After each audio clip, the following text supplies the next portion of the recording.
Bonjour à tous et bienvenue sur Crypto Signal. Aujourd'hui, on fait un point sur le petit breakout qui a eu lieu là au-dessus des 38. Est-ce que c'est une nouvelle déviation au-delà de la résistance ou alors est-ce que c'est réellement, on va dire, un point qui va tenir? On va faire le point là-dessus.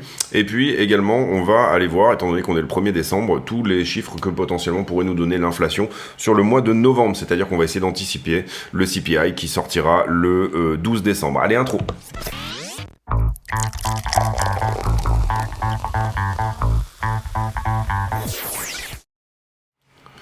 Alors, tous les bénéfices de la chaîne seront versés à Mécénat Chirurgie Cardiaque, donc n'hésitez pas à vous affilier, etc. Toutes ces choses-là, puisque, entre guillemets, tout va pour la bonne cause. Aujourd'hui, on met en avant le t-shirt femme. N'hésitez pas également à faire des cadeaux, etc. Ce genre de choses, puisque vous avez ici la possibilité à la fois de faire une bonne action, mais en même temps de faire un cadeau sympa. Ensuite, BTC face au dollar, on est là en daily, on vient de prendre le niveau, là vous le voyez ici. Je vous ai un petit peu bougé tous les niveaux, là on est sur BitGet, donc on est sur les perps. En 4 heures, ce niveau pour le moment, vous voyez qu'on a percé. On va dire que j'ai mis ce niveau-là en time frame 1 heure, c'est-à-dire que si jamais ici, on vient de la fermer, là vous le voyez. Donc du coup, on doit passer ce niveau en 4 heures à nouveau. Vous comprenez ici que c'est jamais très bon et ça fait plusieurs jours qu'on est en train de changer les time frames des niveaux, etc. Toutes ces choses-là. Ce 15 minutes, bien sûr, est perdu. On a toujours ce weekly-là et on a toujours un daily qui est à peu près au même endroit. On va regarder. Oui, le daily désormais il est à 37,8, donc ouverture clôture au-delà des 37,8 et on est pour le coup sur un breakout dans ces mèches là. Pour le moment ça défend un petit peu, sur des niveaux qui sont relativement cohérents.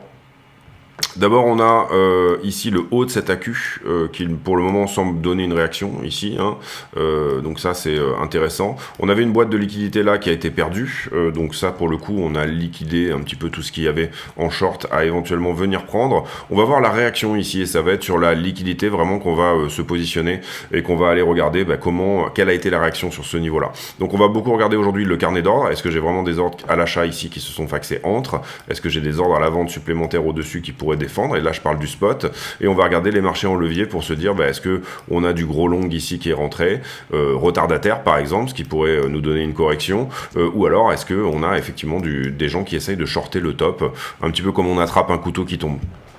Personnellement, j'avais une position ici, je l'ai défendu une nouvelle fois, on reste sur le même mécanisme ici, c'est une position gratuite qu'on avait prise par ici, on a eu ce qu'on voulait, donc du coup on s'est dit je vais rester en position, je vais dérisquer ma position, donc 50% de vendu à 200% de gain, et puis derrière on la défend petit à petit, donc on n'augmente pas le risque tout en augmentant le prix d'entrée, et c'est relativement intéressant, ça demande un peu de disponibilité, mais c'est relativement intéressant, en tout cas de rester pour moi dans ce contexte de short. Il y a forcément un moment où on va dire le momentum va passer short. Maintenant, on voit des défenses, effectivement, c'est pas capable de défendre non plus ici, incroyable. Voilà, le problème qu'on peut avoir éventuellement, c'est de se retrouver dans la liquidité, faire un push à 40 ou 40 500, et là pour le coup avoir la vraie mèche qui nous renvoie beaucoup plus bas. Donc attention à ça, et c'est pour ça qu'on reste sur des positions limitées en termes de taille.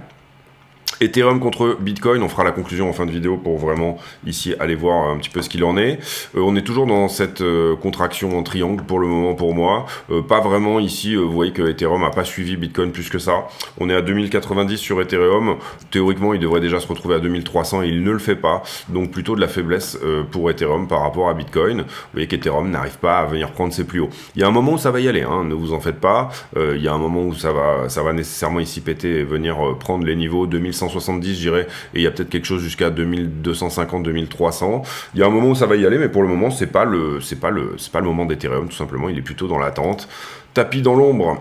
Total 3, je vous ai dessiné ici pareil une triangulation finalement, puisque on n'arrive pas à faire des plus bas que le précédent, on n'arrive pas à faire des plus hauts que le précédent finalement, donc le signal il se trouve soit ici pour moi. Voilà, tout à fait possible de revenir tester ce niveau là qui jusque-là a rejeté, mais il pourrait être cassé, donc ça veut dire des alts qui surperforment Bitcoin pendant un certain temps, et tout à fait possible de venir perdre également celui-ci. Vous voyez que pour le moment, la structure globale, elle est plutôt à la baisse, comme ceci. Maintenant, on n'a pas fait de plus bas là. Donc ça, pour l'instant, ça signale, on va dire, une certaine volonté de ne pas savoir vers où on va. Un triangle, c'est tout simplement une compression, c'est-à-dire on ne sait pas trop vers où on va pour le moment. On va voir et voilà. Donc pas vraiment, ici, à part les signaux à regarder, pas vraiment de direction dans ce sens-là. Bah voilà, pour la partie technique, on va faire rapide aujourd'hui parce qu'on a un gros sujet à traiter, qui est l'inflation. On va passer sur l'inflation, avancer à une petite page de pub. Allez, on y va pour la page de pub. Quels sont les moyens d'aider la chaîne? Eh bien, tout simplement, il y a déjà le bouton rejoindre ici sous les vidéos qui, moyennant une cotisation de 10 € par mois, vous permettra d'accéder à des vidéos privées. Ces vidéos, je les poste tous les jours. Vous voyez, on est déjà ici à la vidéo numéro 57. Et dedans, on a des analyses approfondies sur le BTC, du risk management, du trade management, des analyses d'altcoin également. Voilà, petite vidéo tous les jours d'une vingtaine de minutes que je produis en plus spécifiquement pour les affiliés YouTube. Il y a aussi un moyen par le Discord d'accéder à ces vidéos. D'abord, vous venez sur le Discord, vous vous présentez ici. Il faut donc écouter ce que vous dit le bot ici de manière à accéder au serveur et ensuite rendez-vous sur l'onglet ici vidéo privée et vous pouvez lire ici toutes les choses qui vous permettront d'accéder effectivement à ces vidéos. Deuxième chose également, vous avez bien sûr le stand de merchandising que vous allez pouvoir retrouver sur la chaîne et qui du coup vous permet d'acheter des t-shirts Crypto Signal. Vous voyez, il y a quelques t-shirts marrants également et voilà, ça aide beaucoup également. Et puis dans la description de la vidéo, vous avez tous les autres liens ici qui vous permettront également d'aider la chaîne, à savoir achat de Cold Wallet Ledger, abonnement à iBlock que moi j'utilise beaucoup, tous les autres liens sur les autres plateformes également que nous proposons, mais aussi des indicateurs type Luxalgo, etc. Quelques bouquins sur Amazon. Bref, n'hésitez pas à aller regarder tout ça. En plus de la vidéo publique, il y a donc pas mal de choses et notamment, je pense, le Discord qui fonctionne très bien avec, vous le voyez ici, toute une communauté qui va poster ses analyses et donc ça, c'est quand même extrêmement intéressant. Je vous laisse là-dessus. Merci de votre écoute. À très bientôt.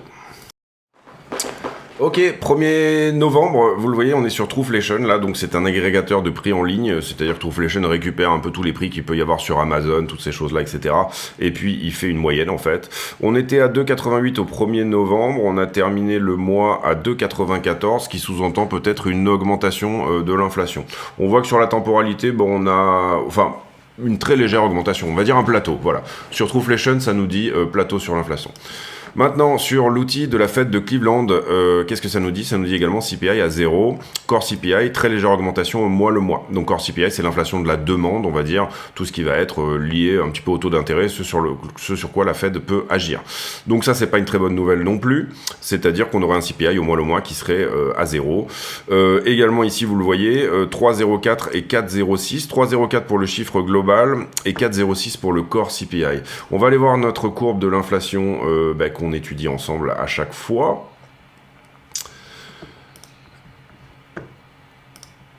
Donc on a dit 4 encore CPI et dans les 3, si je me souviens bien, en CPI headline, en gros CPI, on va dire. Ici, vous voyez qu'on était en gros CPI à 3,2. Ça sous-entendrait un plateau, peut-être une très légère diminution dans ce que nous dit la Fed de Cleveland et Trueflation. Et un 4, donc on aurait à peu près des commodités, tout ce qui est pétrole, etc. et matières premières qui seraient toujours à la diminution.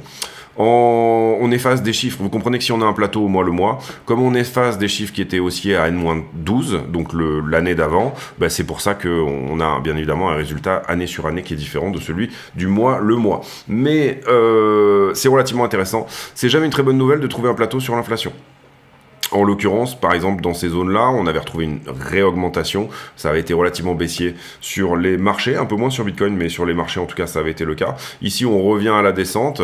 Globalement, est-ce qu'on serait pas dans un range, finalement, d'inflation entre 3 et 3,5 pendant un certain temps, jusqu'à ce que, finalement, là, pour le coup, les prix...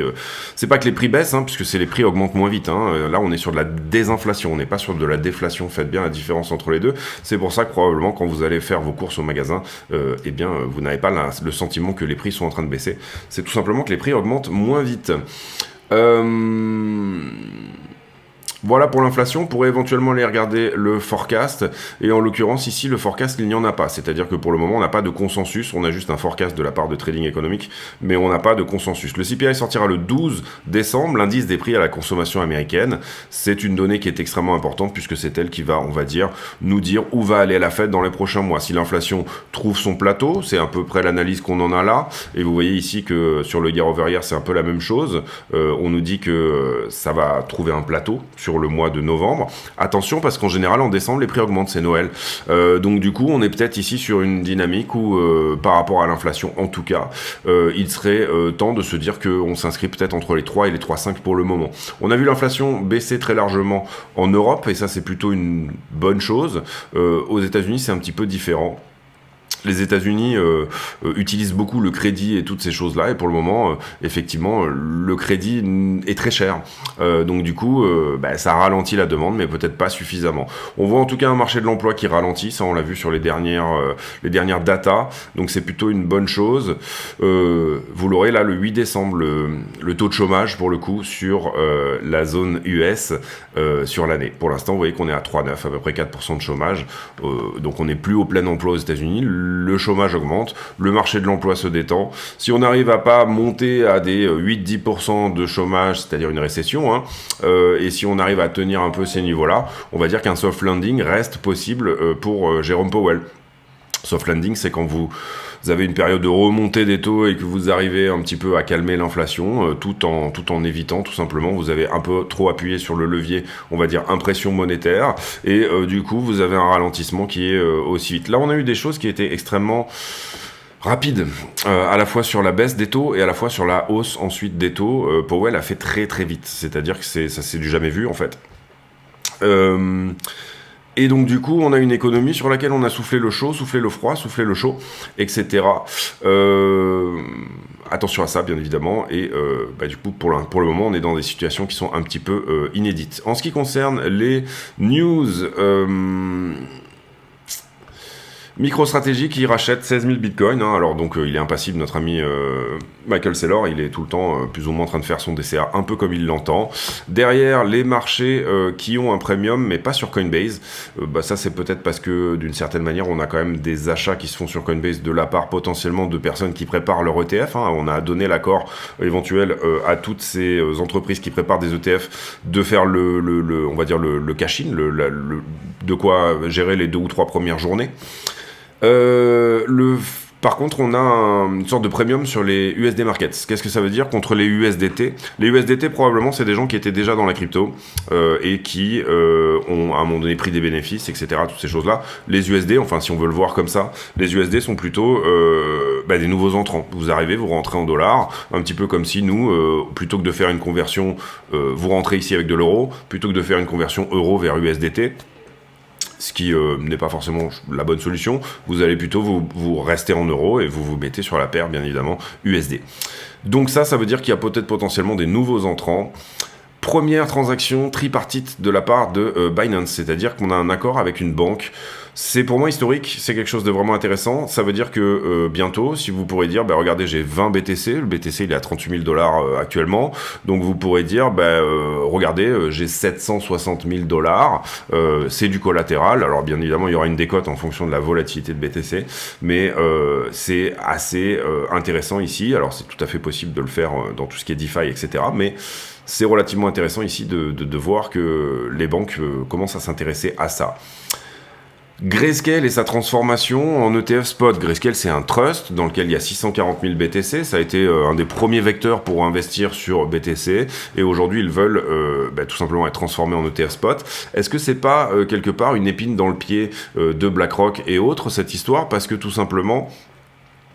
ils ont déjà un avantage concurrentiel énorme, c'est-à-dire qu'ils ont déjà 640 000 BTC, et s'il y a une vraie conversion de Grayscale vers un ETF spot, ils auront un avantage concurrentiel d'effet de réseau, ils étaient déjà dans la machine bien avant. On peut se demander si derrière, il ne va pas suivre un FUD sur Grayscale, comment ça a été géré, etc., toutes ces choses-là. Ça a déjà été un peu le cas, on a vu des procès contre Grayscale et contre Barry Silbert, le CEO, etc. Donc voilà, on va voir ici comment ça vient. Et pareil, USDT qui est un petit peu une épine dans le pied. USDT a pris énormément de parts de marché dernièrement à Circle. Circle n'avait pas très bien vécu son dépeg lorsque SVB avait fermé, Silicon Valley Bank. Et voilà, donc du coup, on peut se demander, est-ce que finalement, on n'a pas, après Binance, hein, deux épines dans le pied de BlackRock et compagnie, et ça serait potentiellement Grayscale et l'USDT. Est-ce qu'il va y avoir du FUD là-dessus ou je ne sais pas, pour l'instant, ça se maintient plutôt bien, donc aucun souci de ce côté-là. Le taux de fertilité de la Corée du Sud, on va passer sur cette info. Bientôt un token sur Starknet. Oui, c'est potentiel. Il y a en tout cas de la spéculation là-dessus, comme quoi Starknet va effectivement sortir son token. Ça discute fort entre Ripple et la SEC. Oui, il y a eu une rencontre hier entre XRP et la SEC. Par rapport à un settlement, le juge Torres leur a dit, écoutez, maintenant XRP et la SEC, vous vous mettez d'accord, vous commencez à discuter un petit peu ensemble. En fait, finalement, il s'agit d'une amende. Le juge Torres a dit, XRP n'est pas une security, c'est une commodity, c'est une forme de matière première, sauf pour la partie qui a été rentrée sur l'ICO. Là, pour le coup, il y avait effectivement toutes les caractéristiques d'une security. Donc, Ripple va devoir payer une amende, on le sait, ils vont devoir arriver à un accord. La SEC avait demandé, je crois, 700 millions de dollars, Ripple a dit non. Donc du coup, ils sont en train de discuter et il y a eu une rencontre qui s'est passée hier, donc on se rapproche peut-être un petit peu plus d'un settlement, un accord, un deal qui soit fait entre les deux.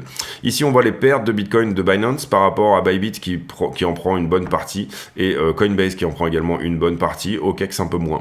Mais en tout cas, ce sont peut-être potentiellement les deux grands gagnants ici de cette histoire. Et voilà donc pour le Twitter. N'hésitez pas ici à venir vous abonner sur le Twitter pour avoir ces informations en temps réel, ce que je juge tout simplement être intéressant. Ici, on reprend les combats à Gaza. Il y a eu quelques attaques du Hamas, etc. Et donc du coup, les Israéliens ont dit, on y retourne. Celestia, on va passer, on en a déjà pas mal parlé sur la chaîne. Un républicain visiblement qui demande à ce que la crypto soit plus contrôlée, régulée, etc. C'est pas commun pour un républicain, mais voilà. Ici, Bitcoin qui regarde 40 000 $ alors que 1 milliard de BTC sortent des exchanges. Oui, tout à fait. Bon, alors on a vu plutôt que c'était peut-être plutôt par rapport au FUD Binance, mais pourquoi pas. Ici, on va passer sur Grayscale. On va passer également sur Bill Gates et le réchauffement climatique. On passe également sur MarketWatch. Qu'est-ce qu'on a aujourd'hui sur le calendrier économique? On a un discours de Jérôme Powell à 17h. Alors, il y a eu un petit peu à la Fed en ce moment certains superviseurs qui ont dit moi je suis plutôt dovish, d'autres qui ont dit moi je suis plutôt bullish, donc il y a eu des dissensions. Je pense que Jérôme Powell ici va trancher entre les deux, donc je pense que ce discours peut être éventuellement important et ça sera à 17h aujourd'hui. Suivez bien peut-être tout ça. La narration de l'inflation qui est quand même de moins en moins impactante pour Bitcoin. Donc voilà, ça c'est intéressant à regarder également. On va faire désormais la liquidité. Alors ici, j'arrive plus à revenir sur l'ancienne version sur CoinGlass, c'est pas très grave. On a liquidé 68 millions hier, et principalement, vous le voyez ici, du short. Puisque l'action de prix a été haussière, c'est relativement normal. 68 millions, c'est pas grand-chose pour un breakout, voilà, on peut peut-être se dire qu'il y a un essoufflement des shorters, ou en tout cas de moins en moins d'argent à prendre en haut. C'est à voir dans les deux sens, c'est-à-dire les shorters ont de moins en moins de momentum, donc ça peut éventuellement aller dans le sens d'un push plus important, et à la fois, de l'autre côté, on peut se dire que, il y a de moins en moins de shorters à venir prendre au-dessus, donc c'est un petit peu le côté inverse. Beaucoup d'ordres à la vente qui ont été pris ici, des nouveaux ordres à la vente qui se sont rajoutés, là on regarde le carnet d'ordre sur le spot, quelques petits ordres qui se sont rajoutés, qui se sont faxés en deçà, dans la zone ici qui est en dessous. Sentiment mitigé en tout cas là-dessus. Hier, on avait parlé d'un niveau à prendre sur le top ici, on avait mis un 2 pixels là, et en l'occurrence, il a été pris, donc on peut l'enlever. Et derrière, je vous ai rajouté un niveau ici à peut-être venir chercher en long, parce que là, on a un prix qui augmente, un funding qui augmente. Jusque-là, c'est normal, ça veut dire que tout simplement, il y a du short qui est liquidé, donc ça c'est normal. Maintenant, on a une très forte augmentation de l'open interest également. Qu'est-ce que ça veut dire? On aura du long et du short à venir prendre. Tout va dans le même sens, il n'y a pas de divergence ici entre les trois. Donc ça veut dire que ça nous dit, là on a quelque chose à prendre en short, et en bas on a quelque chose à prendre en long, d'accord? Il faut ici bien se mettre dans l'idée que du coup ce type de structure, quand tout va ensemble, ça veut dire qu'on en a en haut, on en a en bas. Maintenant, peut-être un peu plus de long que de short, je dirais. À voir sincèrement. Je pense qu'il y a également, là où l'open interest s'accélère, peut-être autour des 38 ici, quelque chose à venir chercher pour le moment. On va le voir peut-être sur les bulles de liquidité. Et sur les bulles de liquidité, j'ai déjà regardé ce matin, il y a effectivement des positions longues à venir chercher un peu en dessous. Des grosses positions ici, vous le voyez, globalement à 38,3 et 38,380. En tout cas, selon l'algorithme de iBlock. On a un petit peu à prendre au-dessus. Vous voyez que les grosses positions ont déjà été sorties, dans ce qui concerne ce qu'il y avait à prendre au-dessus. Je pense que ce qu'il faut voir ici, c'est comment vont se comporter les shorts dans cette descente-là. Si aucune grosse position ne s'ouvre, tout l'argent se retrouvera en bas et les market makers qui ont ici, vous le comprenez, pris les contrats en face de vous pendant un certain temps. C'est-à-dire que ici, il faut comprendre, le market maker, c'est le mec qui est censé décrocher le téléphone quand personne ne veut prendre une position, d'accord ? Ce qu'il fait, c'est un travail qui est tout à fait louable, tout à fait honorable et tout à fait noble. On dit souvent les market makers sont des enflures, oui, mais il nous faut ces enflures pour que tout simplement ça soit pas le chaos. Si j'avais pas de market maker, j'aurais un prix Bybit à 72 000 $, un prix Binance à 32 000, c'est ces mecs-là qui viennent tout simplement s'inscrire dans le carnet d'ordre pour équilibrer les prix entre un peu tout le monde, et en gros, c'est un travail qui est tout à fait important à faire, sinon ça serait totalement le chaos. Donc, ils ont pris les market makers du short pendant un certain temps, ça fait un certain moment qu'ils sont obligés de prendre le short dessus pour tout simplement garder les prix au même endroit sur tous les exchanges. Maintenant, est-ce qu'à un moment donné, ils arrivent à retourner le prix pour effectivement, est-ce que ça se fatigue en face et que du coup, ils viennent gagner leur argent dans l'autre sens, c'est-à-dire les shorts sont gagnants, c'est un petit peu la question du moment, bien évidemment, et ils peuvent encore accuser le coup, encore une fois, ils ont des lignes de crédit qui sont à peu près illimitées chez les exchanges pour faire ce boulot-là. Ici, et c'est suffisamment rare pour en parler depuis en tout cas quelques temps, on passe en delta positif en faveur des longueurs. Sur Bitcoin également c'est le cas, c'est pas beaucoup, 284 000, c'est pas grand chose, mais bon. Voilà, ici quand on regarde là, alors là je suis sur la 1 mois, mais on va regarder la 1 semaine. Quand on regarde la 1 semaine, on a pris une bonne partie de la liquidité en haut. Il resterait peut-être un push à faire à 39,2 et on a une belle poche de liquidité ici sur les 36,3. Liquidité intermédiaire, c'est pas foufou, sauf ce qu'on a vu, vous le voyez, qui est très très frais sur les longues, à venir chercher on a parlé tout à l'heure des 38,3. Sur la 1 mois, en revanche, la boîte de liquidité, alors elle est un peu vieille maintenant, quand on regarde la 1 mois, les liquidités sont de moins en moins fraîches, on peut estimer ici qu'une partie de ces mecs-là ont pris leur profit sur cette montée-là, mais on a une très belle boîte de liquidité à 33. Donc ça, il faut quand même l'intégrer également, et ici, vous le voyez, la boîte de liquidité à 36, qu'on voit en 1 semaine, elle est à mettre quand même en relation avec ce qu'il y a en haut. En haut, il y a du monde aussi, d'accord, jusqu'à 42, 43, il y a encore du monde aussi. Donc on a un marché ici qui s'est positionné dans les deux sens, un momentum qui est plutôt à l'achat, au moins au spot, encore que c'est pas incroyable non plus. On a beaucoup de divergences également, on ira voir sur la conclusion de la vidéo pourquoi c'est le cas. Ici sur Ethereum, on vient toucher le point chaud à 2115, le vrai point chaud il est plutôt à 2125, peut-être potentiellement 2170. Si on temporise sur zone, on va avoir du long et du short qui va rentrer un petit peu dans les deux sens, qui aura le momentum et qui viendra chercher plus haut ou plus bas, c'est un petit peu la question du moment également. Donc on termine ici et on fait la conclusion de cette vidéo. CPI sera pas excellent ce mois-ci, mais c'est déjà en train de se mettre dans les prix, d'accord ? On est ici peut-être potentiellement quand même sur quelque chose une news, on va dire, qui peut être éventuellement baissière. Bitcoin réagit de moins en moins à l'inflation, sincèrement, on le voit quand même de plus en plus, on est vraiment ici sur le momentum, c'est l'ETF spot. ETF Spot qui a été délayé sur 2 firmes jusqu'en janvier. Donc on peut estimer ici que ce délai je crois que c'est HDEX et VanEck si je me souviens bien, ce délai a été remis et maintenant tous les ETF sont à peu près dans la même course, c'est-à-dire une approbation des 12 ensemble entre le 5 et le 10 janvier. Ça serait ça à peu près la deadline, le moment où éventuellement ils pourraient tous être acceptés s'ils sont acceptés. Donc en ce moment le momentum est vraiment sur cet ETF spot et c'est on va dire le rallye tient là-dessus. Et d'autre part, malgré Binance, donc ces ETF spots qui ont été déliés, etc., toutes ces choses-là, on a quand même un prix qui reste à la hausse. Alors certes, dans une structure que je qualifierais de faible, c'est-à-dire que c'est pas très impulsif tout ça, on est plutôt en train de venir prendre du short à chaque fois en accumulant du stop longueur, mais c'est pas quelque chose qui tient sur de la grosse impulsion où on laisse personne rentrer, c'est ça que je veux dire. Au plus on temporise ici dans le temps, au plus on a effectivement du long en face qui a des chances de rentrer sur tous ces niveaux-là. Donc quand vous avez un push comme ça, vous vous dites, bon, il y a quand même moins de monde qui a eu le temps de rentrer là. Là, on peut se dire qu'il y a quand même beaucoup de monde qui est rentré, à la fois dans du retail, de l'institution, tout ce que vous voulez. On a en ce moment un CME qui pousse beaucoup, c'est-à-dire les institutionnels ici poussent énormément sur cette narration ETF spot encore une fois, et on a vraiment ici un CME qui est vraiment sur la poussée. On a un énorme premium sur le CME, vous voyez ici qu'on est monté à 39,6, alors que quand je vous montre ne serait-ce que le spot, on est plutôt 1000 $ en dessous, d'accord, 800 $. Les achats au spot sont pas extrêmement conséquents, j'ai pas l'impression qu'on ait non plus du volume de fou furieux. Vous voyez que sur toute cette structure, on est plutôt sur une diminution du volume, d'accord? Donc ça me fait me dire, oui, bah écoute gars, t'es plutôt dans le bon sens si les achats... On peut le voir aussi sur les divergences.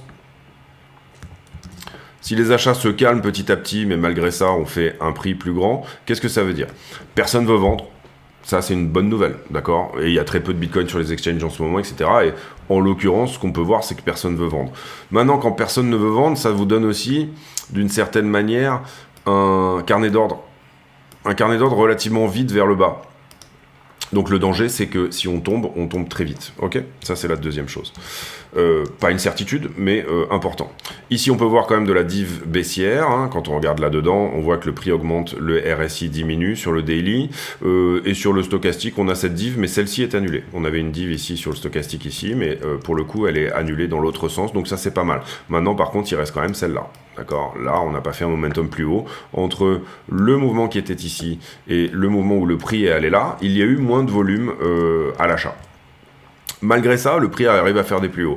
Donc, essoufflement acheteur, mais en face, pas de vente massive, d'accord? C'est ça qui fait que le prix ne se retourne pas. À quel moment les 83% de BTC qui actuellement sont en profit vont dire, bon, je vais peut-être enlourder un petit peu, et il faut que ça soit de la grosse main, bien évidemment, et je parle là, bien évidemment, du spot, je ne parle pas des shorters ou des longueurs, eh bien, c'est un petit peu la question du moment.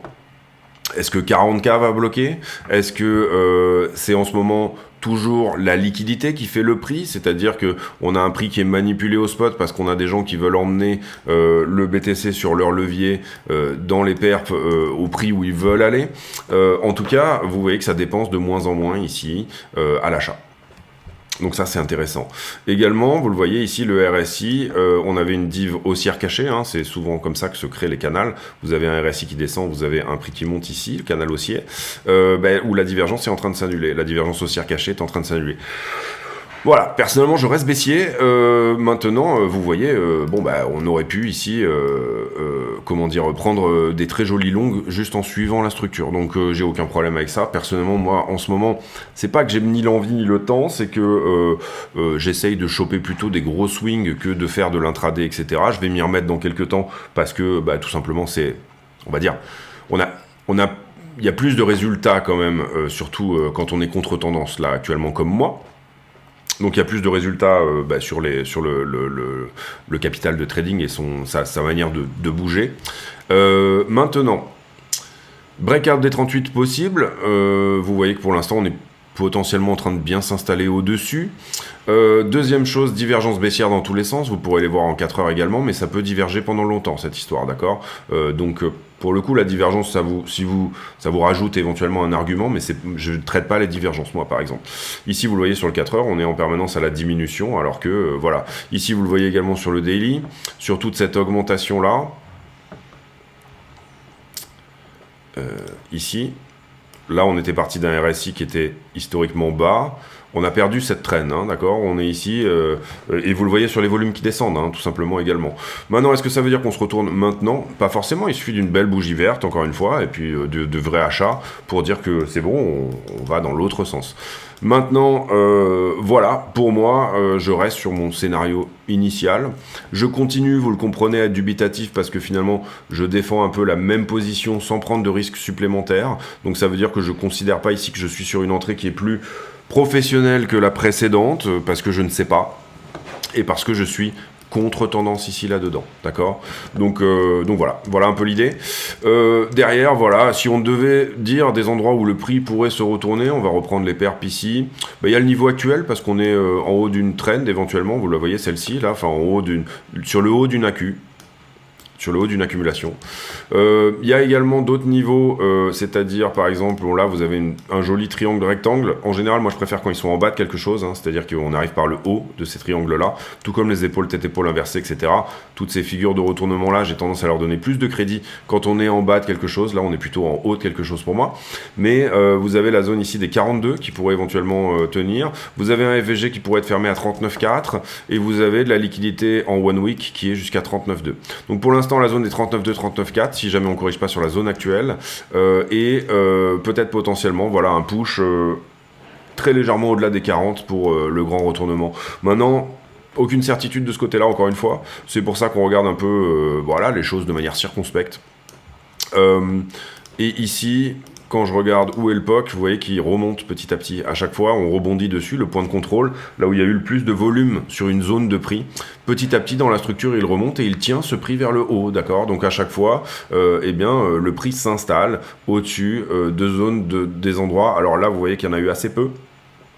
Pour moi, le juge de paix, vraiment, c'est si on perd cette zone de volume, on perd celle-là et on perd celle-là, ça fait beaucoup, et qu'on passe sous les 36,2, pour moi, il n'y aura aucun problème à aller à 33. Maintenant, 33 est sincèrement peut-être même en dessous, c'est-à-dire que j'enlève pas la possibilité d'un Bart Simpson. D'accord ? Voilà, je ne l'enlève pas. Donc, les runners, moi ici, j'irai chercher là et peut-être même potentiellement encore en dessous. Maintenant, c'est mon avis, encore une fois ça n'engage que moi, je vous engage vraiment à avoir votre propre scénario, je vous donne des arguments, vous avez peut-être des arguments dans l'autre sens. Le principal argument pour moi, qui est valable, c'est celui que les spots ETF n'ont pas encore été acceptés. Donc on a peut-être un très beau mois de décembre devant nous, tout simplement parce que vraisemblablement le marché est sur ce momentum-là. Donc laissons-le faire, il n'y a aucun problème, moi mes bags s'apprécient, etc. Sur le trading, je vais plutôt aller chercher du hedge ou du short ou ce genre de choses, mais sur mon bag, je suis très content que mon bag s'apprécie et je suis très content là qu'on ait cette cassure. Donc vous comprenez, ici je vous donne une analyse, c'est pas nécessairement ce que je veux voir, d'accord, ok, mon bag s'apprécie plus aujourd'hui que ce que ferait mon short si jamais le prix descendrait, donc je suis très content sur la zone. Et très content pour tout le monde, la communauté aussi également, on a touché des beaux prix d'achat, etc. Maintenant, moi j'ai pris quelques profits ici sur cette zone-là, parce que je considérais que c'était propice, c'était un bel endroit pour le faire. Ça ne veut pas dire que j'ai eu tort, prendre du profit, vous n'avez pas nécessairement tort, c'est pas du tout l'idée ici. L'idée c'est sortir de ce marché bien plus riche que ce sur quoi on est rentré. Et pour le coup, ici, c'est pas de regarder son portefeuille faire le yo-yo et de ne rien faire et holder à la mort. Donc voilà pour moi l'idée. Je vous laisse là-dessus, j'espère que cette vidéo vous a plu. Regardez bien le POC parce que vraiment à chaque fois c'est assez flagrant que le prix rebondit à chaque fois sur son POC. Là on a rebondi un tout petit peu avant, mais le POC était légèrement plus haut tout à l'heure. Non pas du tout. Non il était par là. Non il était par là, c'est bon. Et en gros voilà pour moi les choses à regarder. On voit que les acheteurs s'essoufflent. En face on a aussi des vendeurs qui sont fatigués, hein, sincèrement. Donc du coup des vendeurs, des shorters je dirais plutôt, et on n'a pas de vendeurs sur les zones actuelles. Je dirais que vous voyez que il n'y a pas un endroit où vraiment quelqu'un décide bon allez je vais prendre un gros profit et puis voilà appuie-moi sur ce bouton et puis on va en vendre une bonne chier. C'est pas vraiment ce qui se passe. Bref voilà, je voulais pas faire une vidéo trop longue, donc du coup je vous laisse là-dessus. J'espère que cette vidéo vous a plu. J'ai pour habitude en fin de vidéo de poser une question à la con, c'est-à-dire une question qui n'a rien à voir avec le prix du Bitcoin, mais qui nous permet de converser de choses et d'autres. Et la question du jour, elle sera sur... Tiens, bon, on va poser une question trading pour une fois, si vous êtes trader. Quel est... Non, je crois que je l'ai déjà posée, celle-ci, pardon. Pardon, je l'ai déjà posée. Allez, on va poser une question sur... Oui, Bitcoin, voilà. Quel est votre scénario dans cette zone-là? Est-ce que vous pensez qu'on tapera les 40 avant de taper 36? Ça, c'est la question. Ok. Donc, est-ce qu'on retourne la structure ou est-ce qu'on continue comme ça? Ok. Donnez-moi votre avis en commentaire de la vidéo, puisque ça m'intéresse. N'hésitez pas à aller voir encore une fois tous les liens, etc. Mettre un like, c'est super important de mettre un like. Et on se retrouve demain pour une nouvelle vidéo. D'ici là, portez-vous bien. Ciao.